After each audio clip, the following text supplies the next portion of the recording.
Voici l'humeur de Pierre-Emmanuel Barré, monsieur.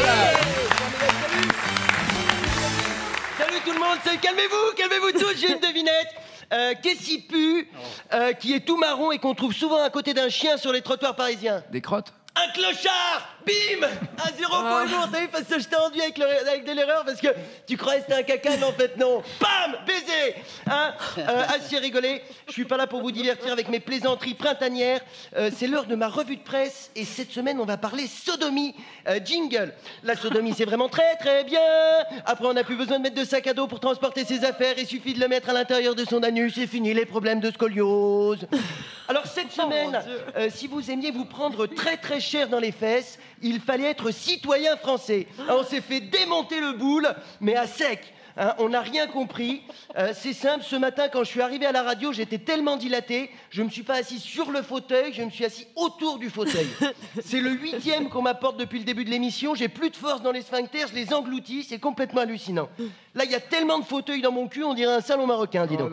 D'ailleurs, depuis tout à l'heure, Nagui, il y a de la fumée qui sort. Je crois qu'il y a des mecs qui se sont installés avec une chicha. Et il reste de la place. La semaine prochaine, on fait l'émission dans mon cul.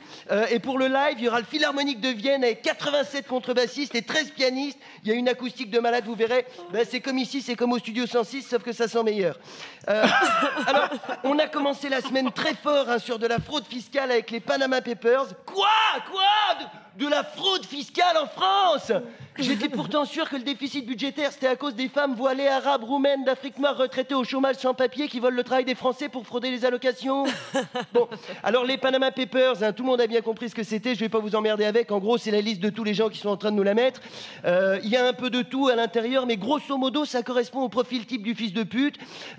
Cahuzac, Drahi, Chatillon, Platini, Balkany naturellement. Alors lui, la seule affaire judiciaire où on n'a pas encore trouvé son nom, c'est l'affaire Dutroux. Mais à mon avis, c'est juste parce que Dutroux, il donnait pas d'argent de poche aux enfants. On encense les journalistes qui ont révélé le business, mais 9 mois d'enquête pour arriver à la conclusion que Balkany, c'est une grosse baltringue. C'est pas des génies non plus, les mecs. Là où ils ont vraiment assuré, c'est sur la Société Générale. 979 sociétés offshore, ils ont trouvé. Il n'y a pas 2 ans, le PDG jurait devant une commission sénatoriale que c'était terminé les bêtises, on arrête, on dirait moi avec l'alcool. Moi, la prochaine fois que je vais à la Société Générale, c'est pas pour ouvrir un compte, c'est pour ouvrir un banquier.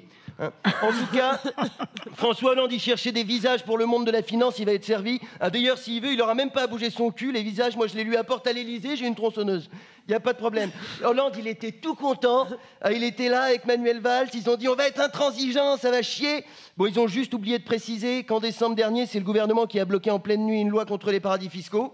C'est quand même con, il y a 1% de bipolaires en France, il faut qu'ils soient tous au pouvoir. On dirait que François Hollande, tous les matins, quand il se lève, il n'a qu'une seule question en tête. Qu'est-ce que je vais bien pouvoir faire aujourd'hui pour passer pour un con? Juste quelques chiffres, que tout le monde se rende bien compte, comment c'est l'Eurotunnel dans nos slips. L'évasion fiscale, c'est presque 7% du PIB. Alors si tout le monde payait ses impôts, on aurait un déficit budgétaire à 0. Et en plus, on pourrait rendre 80% de leur impôt sur le revenu aux Français. Alors si vous sentez quelque chose qui vous chatouille au niveau des molaires, vous retournez pas, c'est la bite du social-libéralisme. Oh non. Alors moi, après l'affaire, naïvement, je pensais que j'aurais le temps de cicatriser. Bim! Emmanuel Macron qui monte son mouvement politique. Ni de droite, ni de gauche, au milieu, pile dans le cul. Ça n'a pas duré bien longtemps. 10 heures après, Mediapart sortait que le siège social, c'était le domicile privé du directeur d'un des principaux clubs patronaux. Son slogan à Macron, c'est « Et si on remettait la France en marche, qu'est-ce qu'il attend pour le faire? D'être au gouvernement ?» On ne sait pas.